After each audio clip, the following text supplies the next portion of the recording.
Hello, ladies and gentlemen. Thank you for joining us once again for another episode of the I'll Try That Beer News and Reviews podcast. My name's Matthew Barber. Joining me this week are Richard Drabwell. Oh, hello. Sorry, I completely blanked then. I was just swigging a beer when you introduced me. To be honest, if there was a thing to be doing at the time, that's probably the one. Yeah. Thanks, Rich, and Joe Druitt. Hello. Excellent. Well, thanks for joining us. You know the format by now. We will do a little hop topic before getting on to our pursuit of hoppiness. This week, we are travelling back. We've got a return ticket to Bury St Edmunds to visit an old friend, Greene King Brewery, who have got a fresh new look. They've had a little bit of a facelift. No, they've fake lips, something like that. They've got so much Botox. It's obvious. No, they have brought out a couple of new and exciting looking at the very least. We'll talk about the liquid a bit later on, but some trendy new craft beers that we're trying, and we're going to run you through both of them. They are called Flint Eye, and the other one is Level Head. More on that later on, but I'm going to pass you over to Rich first, and we'll talk about the hot topic. So, Rich, over to you, mate. All right. So this week, some of you guys may have seen on our socials that we have we're bringing, or we have a new product, or something. We've had something designed for us. Would be the better way to say it. Something very more merch, because currently we've only the only merch we had put out is 3 T-shirts that we made for ourselves. So they're great T-shirts. And we gifted Simo one as well, though. You know, he got that as a Christmas present. Oh, did he? Lucky guy. Oh, no, he hasn't posted about it. He doesn't let anyone else know. But I suppose anyone to know he's got one. Yeah, and precious, sacred. And every year for your birthday, Joe, I make you a prototype of some beer paraphernalia. Yeah, I've got a pretty fantastic bar crawler. You know, on those like long mats that you go on top of a bar with our logo on. It's pretty cool. Yeah, I like that. I've had a photo frame made as well with our lovely faces on, which is great. On one side. I've still got to give you the baby grow. That's the. You have to get that to me sooner rather than later, mate. Yeah. The baby is imminent. Yeah. That's right. Well, I've got it sized 3 to 6 months, so it gives me a bit of a window before. Bit of wiggle room. I think we're already buying 3 to 6 months stuff. You know, she's going to be out in no time. But back to where we were. We have an episode coming out which was done with Mosaic Prints, which I won't go into too much detail about because we go into a lot of detail with Nathan, who is the chap we spoke to. That episode will have already been out. Oh, that episode will have already been out. There we go. Go back and listen to that episode with Nathan. Yeah, Nathan, which we learned. Me and Joe were chatting and genuinely learned more about beer mats than I think. I didn't even know that was that much to know about beer mats, which was the great conversation we had. But Nathan very kindly printed us out and made us some of our own beer mats, which are quite cool. And we held a bit of a competition, which I believe we've already had all the winners for, haven't we? At this point, there's been a lot of popular demand, so we might open up a second round for new winners to come in. So keep your eyes on the socials and make sure to like and comment on posts to do with our beer mats, and you might find yourself having some beer mats coming your way. Hot merch, but no, we're a big fan of them. But we're gonna. I think one of the biggest points of the topic we were talking about was how many beer mats you could flip and catch. Yes, it's very important to know how many we can flip and catch. I mean, personally, my record's about 12, I want to say, which isn't very impressive, but, you know, I stand by it. It's where I feel comfortable to flip a 12 stack. 12 stack of mats. Any day now, I'm going to get one. One. It's agonising. Hey, I'm sure, we used to play this a little bit at uni. I'm sure you've got more than one before. I've lost my knack, clearly.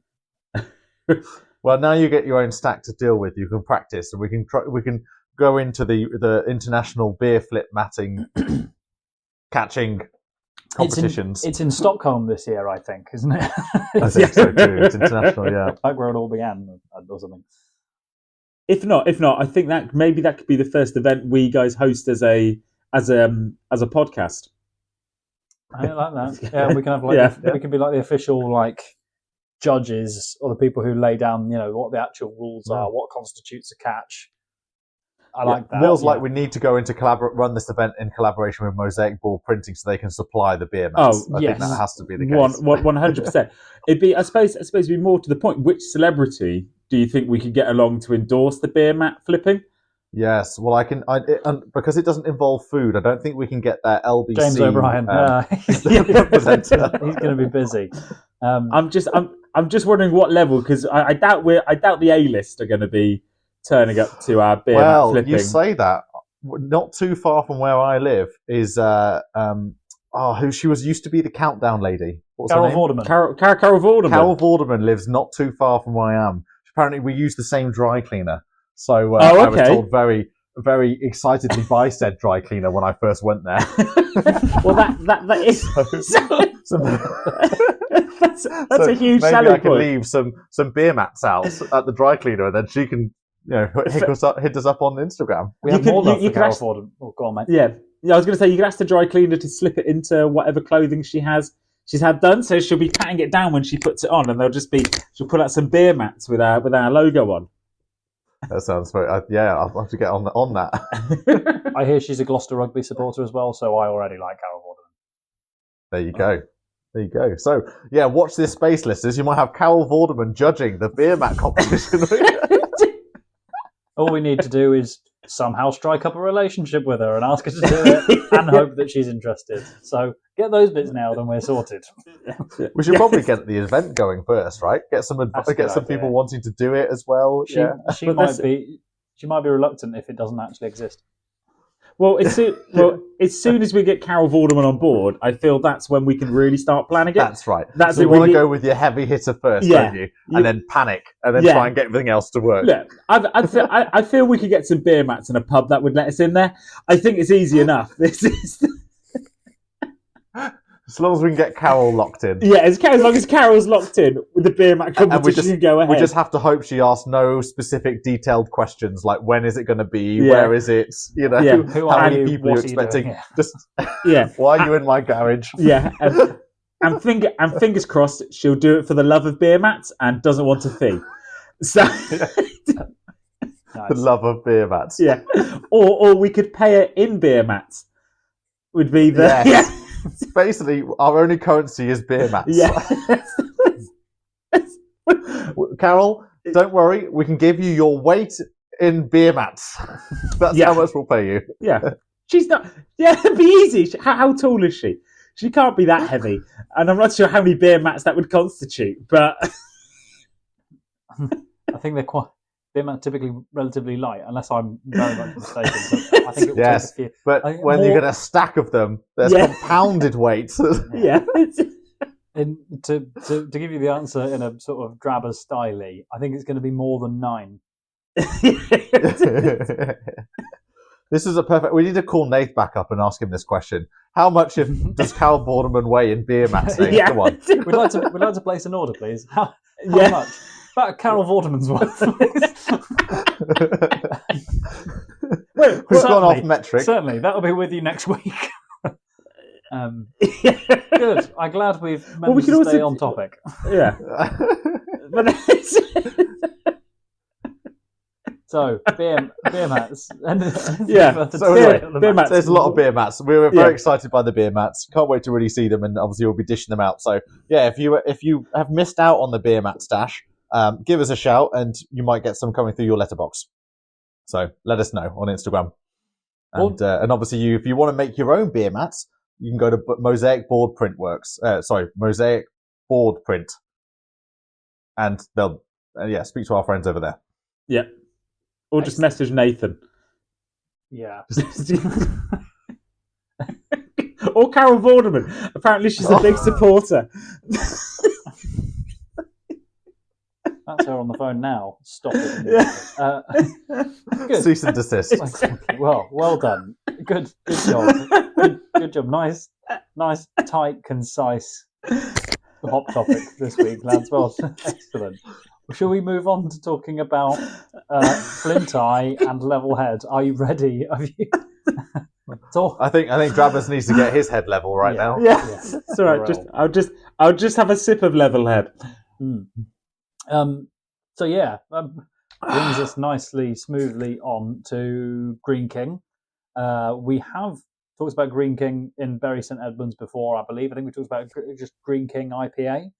And also, for people based in the UK, Greene King are one of those breweries who, got to such size that they actually have, there are Greene King pubs. They did a bit of that old vertical integration.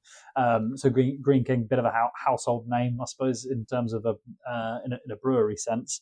And they've brought out a couple of new beers that they are stocking in. We've all got these from Waitrose in Yes. in the UK, and we gents, because they're pretty. Yeah. I think I'd spotted them at some point a couple of weeks ago, and I saw them very eye catching in their design. It's all very bright and fluorescent, that sort of thing, and it's like an old school brewery having a crack at doing something new and crafty. So we've each got each of them. Flint Eye is a dry hop lager, 4.5%, and Level Head. Session IPA, as they describe it, balanced and easy drinking, and it's 4%. So, what do we think so far, gents?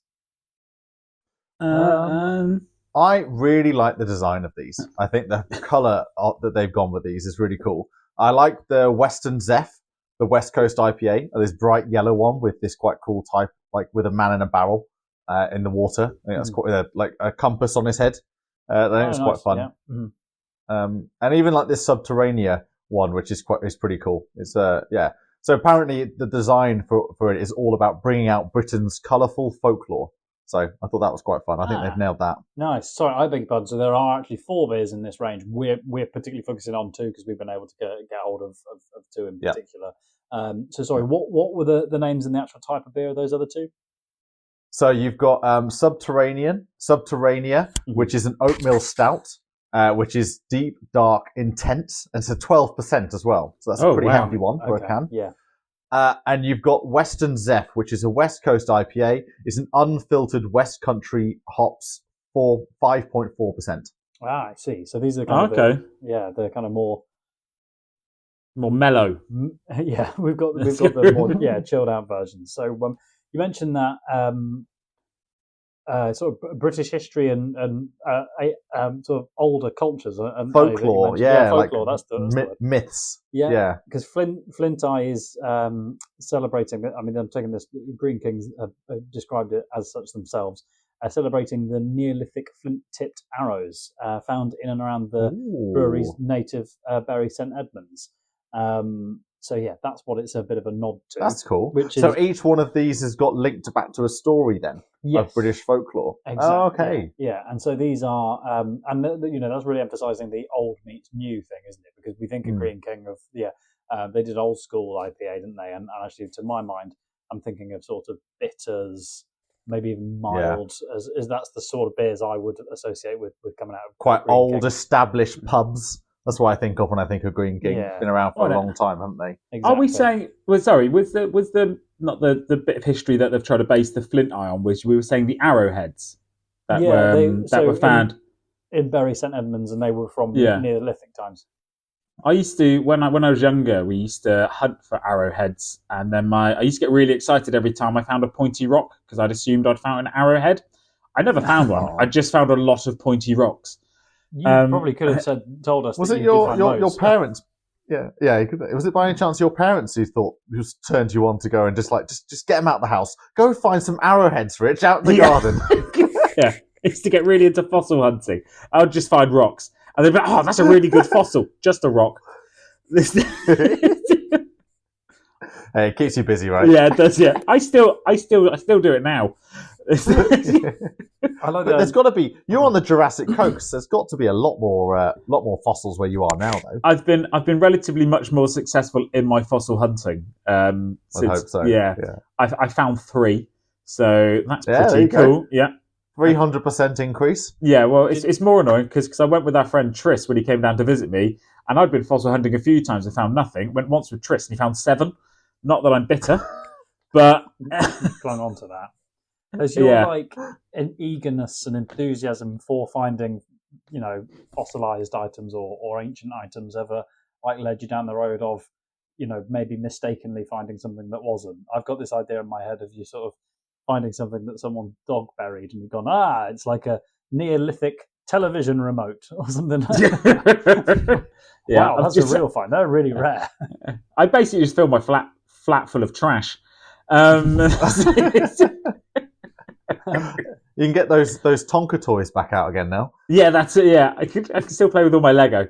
Is that excellent?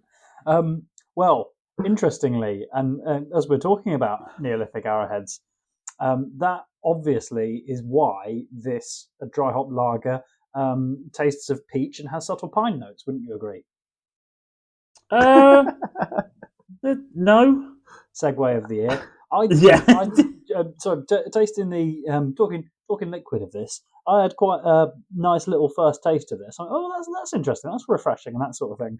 And then I was like, this kind of tastes like raspberries. And I read the can, and they were like, nope.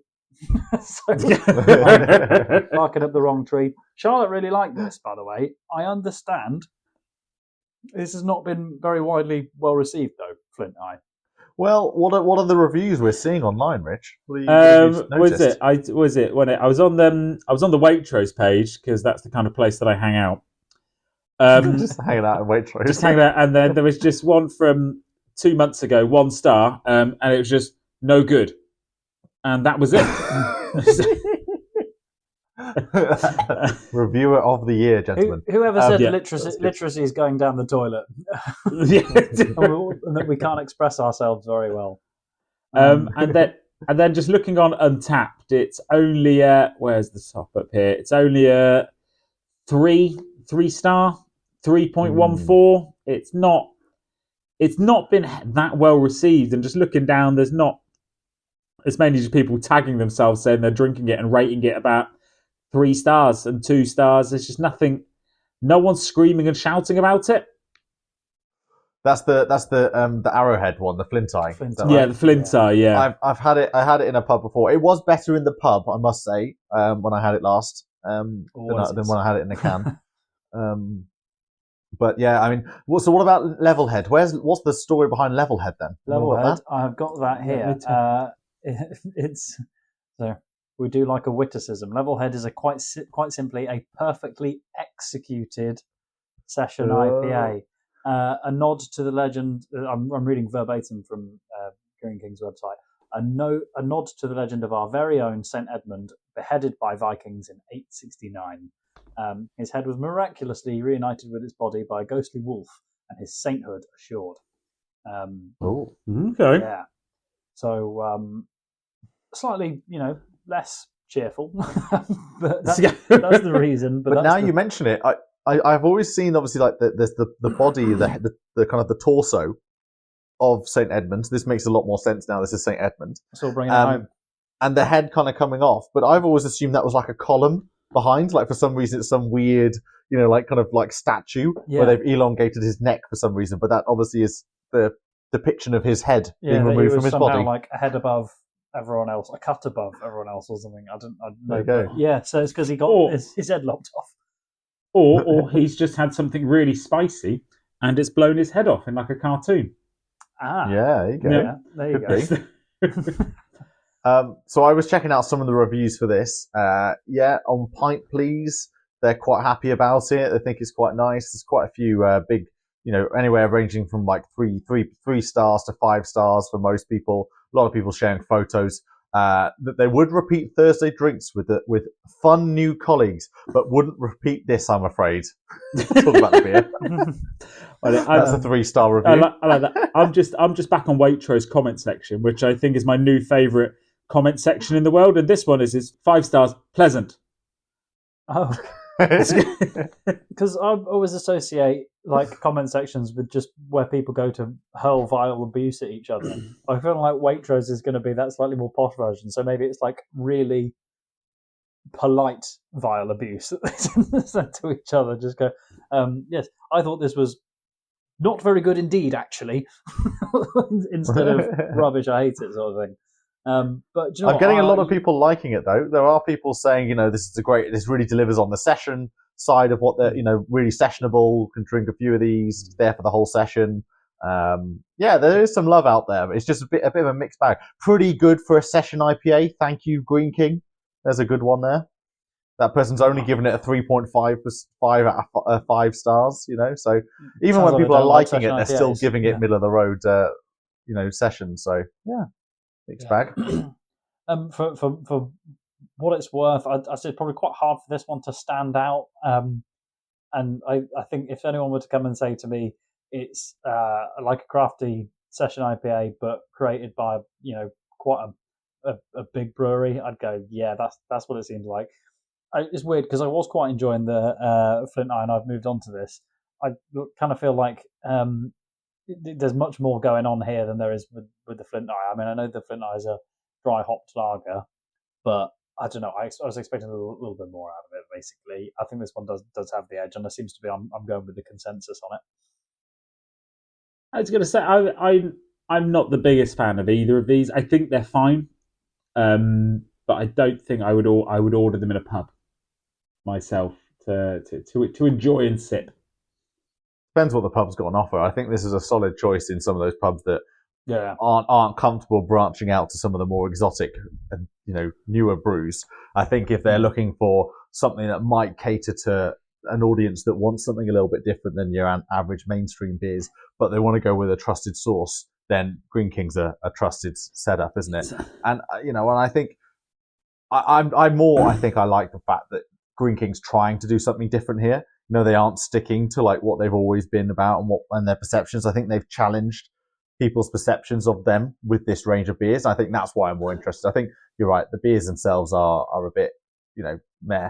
But I think the fact that they've decided to do this and they've done it in such a bold and interesting way, I think is commendable. I think that's every brand who's a more established brand should be looking at ways to modernize themselves, basically. Do you know what I think? Sorry, go on, mate. No, I was just one thing I do have praise is the level head. The color of the can is one of the most aesthetically pleasing colors I think I've ever seen, and I'm generally considering I've got to repaint one of my walls in my flat, and I'm thinking I'm just going to go and get this color mixed because I absolutely love it. Yeah, it's cool, isn't it? It's like a kind of what would you call it? Like a turquoise, like green, mint Minty? maybe. Yeah, it with that like pop of pink is quite interesting as well, isn't it? It's quite an interesting mix of colors. Big fan. It's exactly the color of something, and I can't think of what it is. That's great detail, but should we go through the other beers and what their stories are, because we haven't got them to try, and I'd love to give them a go. But the Subterranea is inspired by the story of a fiddler who loudly played his tunes to ensure that he didn't get lost in the tunnels underneath Bury St Edmunds. There you go. One minute. If he's playing the fiddle, how's he not getting lost? Because surely you would need the fiddle at the entrance because you would then follow it. Him just fiddling in a tunnel, that's not going to help him. Tell me I'm right. I think you're going to get lost. You're going to get into a bit of trouble if you're fiddling in a tunnel. Yeah. Oh no! Believe it or not, straight to jail. I'm just going downstairs to fiddle in the tunnel on my own. I think maybe he was fiddling so hard that it created friction on his fiddle. It caught fire, and then he got a torch out of his fiddle, and that's what lit his way through the tunnels. Lit his beacon, as it were. Just remember, everyone, don't fiddle too hard. Also, what's the fiddler doing in the tunnels apart from fiddling? What's a fiddler doing in a tunnel? Full stop. Yeah. More to the point, why wouldn't a fiddler be in a tunnel? It's a great place to fiddle. Get shouted down from above. If you're not fiddling down there, you're going to be in real trouble. You better be fiddling when I come down there. I think before I submit to just give in to more childish giggling, you'd better tell us what the fourth. Let's tell you about Western Zeph, shall we? So Western Zeph celebrates the West Country pilgrims who set sail for America, accompanied by the refreshing zephyr or light wind. Oh, okay. that's a weather thing rather than Yeah. a condition they were suffering. I'm looking at time. our token sailor within the group to let us know what a zephyr is to do with wind. I've genuinely never heard of a zephyr, but I'm assuming it would be a nice breeze because you'd want a consistent breeze for sailing. So you'd want a consistent, strong breeze, a zephyr of wind. Zephyr, as in like what the Red Hot Chili Peppers did a song about. It is. A zephyr is a soft, gentle breeze. Yeah. It's also that you can fly away on. a fine cotton gingham. Nice. That's what I like to think the Red Hot Chili Peppers were singing about. A fine cotton gingham. You can't fly away on that unless it's some kind of magic carpet arrangement. Aladdin could. Fly away on a gingham. His wasn't gingham. His was Arabian. Soft cotton gingham. Yeah, it doesn't have to. It's Turkey that's normally known for its rugs as well, isn't it? Yeah. Also, a gingham night would be a very different song. Yeah. You've lost me. Arabian Gingham's night. That the song? checkerboard pattern. Yes. Yeah. That's what I like to think the Red Hot Chili Peppers is singing about. Yes. The checkered pattern. Yeah. I think you're right. Just one note on this, just because I want to talk about. Hold your horses. I want to talk about beer for a minute. No. I wanted to mention Greene King. I knew you saying. Actually, I quite liked your point about Joe about this is them having a crack at doing something. I think when we talked about it previously, I alluded to the fact that I had been making a conscious effort not to go into Greene King pubs because in my neck of the woods there have been some really, really lovely pubs that Greene King had taken over and frankly made rubbish. I think you talked about that before. Rubbish. Especially the food as well. You said the food was terrible. Absolutely rubbish. Yeah. And I think that's a real shame. There's places that also had been like really lovely buildings, and so it's like they'd taken them in, and you just knew people were going to go in there anyway, and pay not anything, but pay like a fair amount for stuff because they've heard before that it was like a nice place. Go in, and actually what they got was rubbish. So I had not been going in. And just trying to not go to Greene King pubs personally. Sorry, Greene King, but you just didn't impress me. And as a result, I couldn't remember what beers were actually on tap when I'd been in there before. But I think there was a fairly middle of the road, standard, not very exciting selection of lagers, Greene King IPA, and maybe other cask ale. And this is obviously just to plug that gap, isn't it? They want people who like craft beers to go in a Greene King pub and have something to drink. Yeah. So that's what they're doing. And fair play, that's all right. But I'm still not going. Maybe it's time I did go and actually try one of their pubs. But I'm going to need a bit more convincing because, as you say, beers are all right, but they're not amazing, are they? You'll have to come. We've got something called the Old Rooms down by us, which is a Greene King pub, and it is right by the harbour side. And it's got a fairly impressive selection of gin, but it also serves Beavertown, which was which I'm a big fan of. Okay. There was a pretty phenomenal there's quite a few Greene Kings around me in London. There's loads of great ones. So yeah, we can do some. We can reinvigorate your Greene King experience, I think. And we can try these beers on tap.